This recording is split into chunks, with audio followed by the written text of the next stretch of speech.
Good morning, dear colleagues. First of all, I'd like to thank the committee who made our meeting happen in these hard times.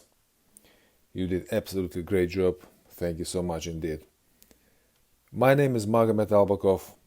I'm a documentarian from Ingushetia, and I'm really excited about the opportunity to share my take on the pre-Islamic religion of the Ingush, whether it should be considered pagan or Christian. It is generally accepted that after the Mongol invasion and the weakening of Orthodox influence from Byzantium, Christianity disappeared and paganism returned to Ingushetia for the next 6 centuries. Then, after the Russian conquest of the Caucasus, with the next few years, the Ingush exponentially converted to Islam. In the early 19th century, a Russian researcher described Ingush religion. In the ancient times, the Ingush were Christians and ruled by the Georgian kings. Having fallen away from Christianity, they turned to the ancient worship. This tradition is very much in spirit of the Orthodox Church. A similar view can be found in Geography of Georgian Vahushti Bagration in regards to the religion of various North Caucasian people who once overcame Byzantine influence. It is partially verified by an English tradition known as Barakhoy Kant. It tells about the expulsion of Georgians from Ingushetia, which probably is how the memory of the Ingush reflected the fact of overcoming the missionary pressure from the Orthodox South, usually associated exclusively with Georgia. But whether Georgian influence was self-sufficient or just in a broader context of Byzantine influence is not obvious. For example, a character of the English legend, the Georgian king Yerkal, rather points to the Byzantine emperor Heracles I, or someone of his dynasty under which Christianity spread in Ingushetia, while the first Georgian king named Irakli ruled late 17th century. It's worth to note that the Golgotha crosses that the English laid out on the towers until the late Middle Ages were also likely a memory of the period of the spread of Christianity. So what essentially was the religion of Ingushetia between the 13th and 19th centuries? Let me show you a 5-minute clip from my documentary Ingushetia, the Untold Story.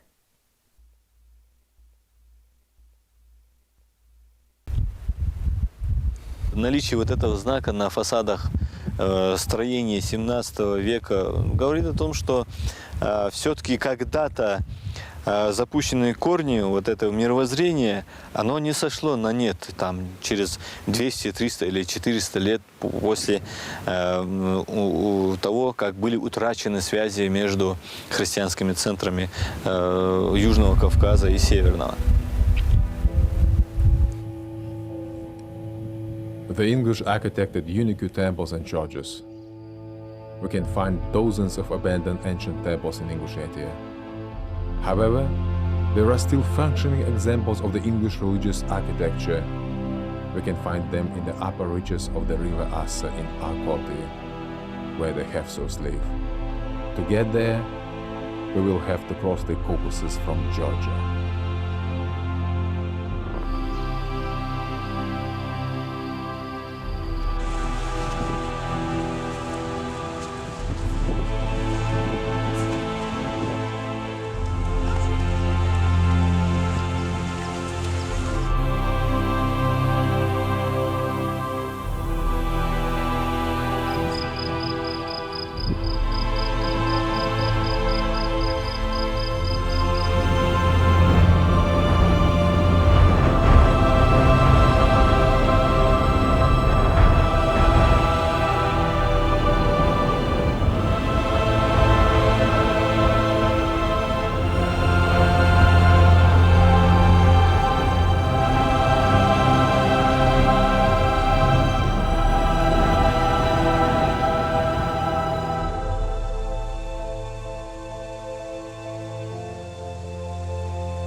საშენება ეგ დარბაზს რო აშენდა ახალ საშენებულ ქისტებისგან ჩვენ ხალხო ესეთ მჭრად კედლებს აშენებდა ანდა ეგი ქისტების საშენებო ქისტი ყვა ორი თუ სამი კი არ ვიცი და როცა ეს აშენდა დაუდეს კამი ქისტს საკუთარ სკამი აქვს ხატობაში რომ მოვიდეს ვიღაც ქისტი ჩვენ ხალხს არ შეუძლია უარ უთხრას რომ აქ არ შემოხვიდო და აქ არ მოხვიდო იმას თავისუფლად შეუძლია რომ ერთ ადამიანმა მივიდასა და დაესწროს ამ ხატობას ქრისტიანები ყვნეს აი ლუცო ჩვენ ხარშავთ ეგრე ხარშევდეს ეგენიც ლუცადრე როგორც განაცემით ვიცმე კაცისგანაც იმან კიდე მონკაპატკინი ვიცო ჩვეულებრივ სანთლებსაც ანთებდესა და ლოცულობდეს რა ქრისტიანები როგორც ეგრე და იმაში აშენებულები ეგი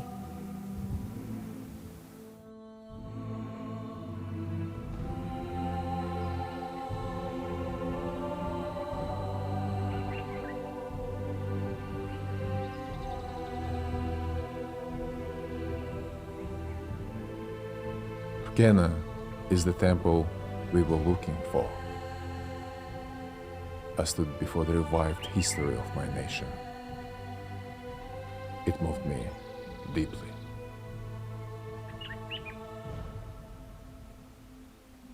მივაქციე ყურადღება რომ უძველესი ქართული წინარე ქრისტიანული ტერმინი წარმართი ასევე ბუნებრივი არის თქვათ ინგუშურში მას ასევე ისეთივე უარყოფითი განცდა აქვს ანუ მნიშვნელობა აქვს ქართულში წარმართი ვიცით რაც არის და ინგუშურში ეს არის ძუნწი არასასიამოვნო პიროვნება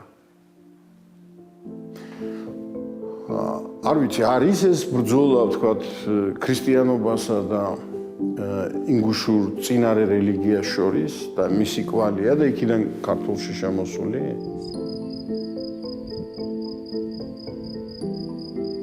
Due to the Mongol invasion and the fall of Byzantium, the Ingush overcame missionary pressure from the Orthodox South and freely developed their own understanding of Christianity. It was determined by the individualistic culture of the Ingush. Ingush Christianity fundamentally contradicted the canons of the Orthodox Church. It was distinguished by its minimal celebration of rituals, the preference for a personal relationship with God, and the absence of the clergy. Nowadays, it's still practiced by mountainous ethnic groups of eastern Georgia. Wajab was one of them.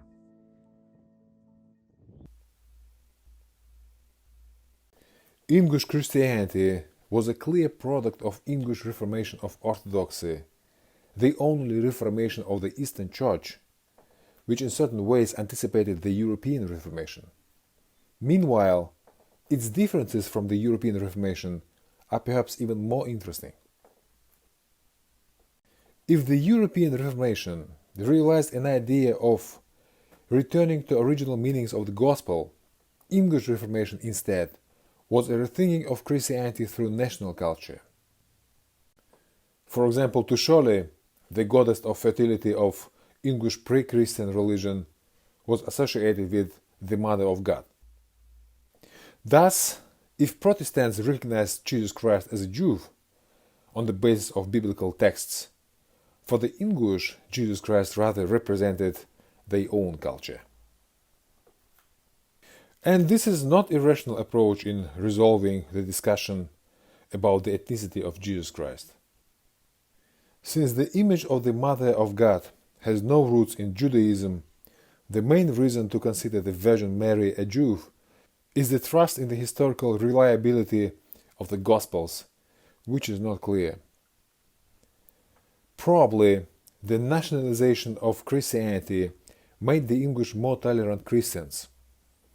There was no evidences that they didn't recognize Orthodox Christians, for example, Russians or Georgians, while the Orthodox Church considered the English pagans. So at the beginning of Russian colonization of the Caucasus, we had English people who were calling themselves Kerest, English for Christian, using symbols of Christianity like crosses, honoring the gospel and Christian churches, celebrating Christian holidays like the Red Hill and Easter. While many pre-Christian elements remained, in general the religion was monotheistic, which means that Christian dogma prevailed. It seems highly likely to me that modern historians would describe the medieval culture of the Ingush as non-Orthodox Christian. The question is, how Orthodox view on the Ingush inspired Western historians while they stayed indifferent to the opinion of the Orthodox Church about Catholicism or Protestantism? The short answer is, unlike relations between the West and the Orthodox civilization, in the Caucasus the balance of power in the 19th century was not in favor of the European culture of the Ingush. Russia came to South Caucasus with the idea of protecting Orthodox Armenians and Georgians who welcomed it. But to colonize South Caucasus, Russia had to conquer North Caucasus, where peoples fought for their freedom. To justify to the West the military expansion in the North Caucasus, known as the Caucasian War, the Russians successfully linked it to abolitionism. The slave trade flourished in the North Caucasus, but it was exclusively by the Muslim, so there was no way to feed Christian Ingushetia, which by the way was the only democratic culture in the region, for Russian false abolitionism. It threatened Russian conquest of the North Caucasus, which independence was advocated by British Prime Minister Lord Palmerston. This in turn automatically blocked the Russian colonization of the South Caucasus, whose international value in the mid-19th century was not evident to Great Britain. The Russians opposed the West with a complex strategy based on the Orthodox view on Ingush culture, in which the Ingush were presented as dark pagans and insignificant savages incapable for productive contacts with the West, and supposedly accepting the Russian colonization. Thus, Ingushetia was deprived from the Western strategy in the region, built on the principle "the enemy of our enemy is our friend," which in the mid-19th century was applied to the Muslim resistance to Tsarism. If in the west of North Caucasus, where Muslim people indeed fought Tsarism, such a strategy was appropriate, in the east the situation was way more complicated.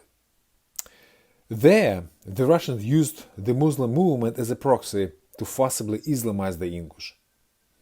By eliminating the Ingushetia problem, the Russians simplified the conflict to the idea of Orthodox-Muslim clash for the upcoming negotiations with the West on the future of the region. Taking into account the military defeat of Russia in the Crimean War, the image of the conflict drawn by the Russians brought them incredible success in the Caucasian issue that was resolved in their favor. Respectively, it can be argued that Ingushetia problem could cost Russia the entire region of the Greater Caucasus. So the Caucasus was now Russian, and Ingush Christianity was doomed. Part of the Ingush were forcibly Islamized during the Caucasian War and changed their identity. The central part of the country, now modern Ingushetia, voluntarily converted to Islam within a few years after the final establishment of Russia in the Caucasus. Islamization of the Ingush was unprecedented in history for two reasons. First, Christian empires had always supported the spread of Christianity. Meanwhile, the Russians sacrificed Christianity in Ingushetia for the sake of orthodoxy of the South Caucasus. Second, the people often adopt the religion of the colonialists in relatively peaceful ways. Ingushetia was the only precedent in history when the people voluntarily changed the common religion with the colonialists for the religion of the latest enemies.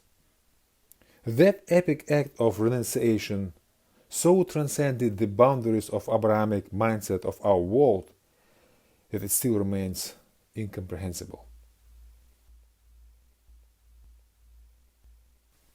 Rethinking of Ingush pre-Islamic religion brings a radical new look at not only the historical events like the Caucasian War. Generations of the Ingush grew up in the belief that the cause of Ingush horrors was due to the religious differences with the Russians. This belief was supported by the Kremlin and the best minds in the West. However, those differences appear to be mere consequences. This is going to change a lot, if not everything, in English way of living, including understanding of English mother religion. In English Islam, in many ways, we still see the same approach that we saw in English Christianity. Many pre-Islamic elements remains, like name of God Dela that the English usually use for Allah, or Marh for Ramadan, which came from pre-Christian fasting, or Marh Qabr, English for feeding sun. They widely use national wisdom over Islamic or Arabic tradition. As a result, Sharia judgments in Ingushetia more often contradict to the same cases in Saudi Arabia in the same ways English Christianity contradicted, and still does, by the way, to Orthodox Christianity. Many Western historians see Salafi as the parallel of Protestantism in Islam. However, looking through evolution of English beliefs, we see something opposite. They are rather a parallel of Orthodox Christianity. Meanwhile, the parallel of Protestantism in Islam is rather English Islam, if we can make such comparing at all, for sure. But what is clear for me right now is that rethinking of the evolution of English culture has a significant potential to influence in the Western debates of the origins of Western values, whether it's Christian or not. English study rather gives us an evidence that it's rather European cultures shaped Christianity. But in meantime, Orthodox view for Ingushetia and the Caucasus is still on demand.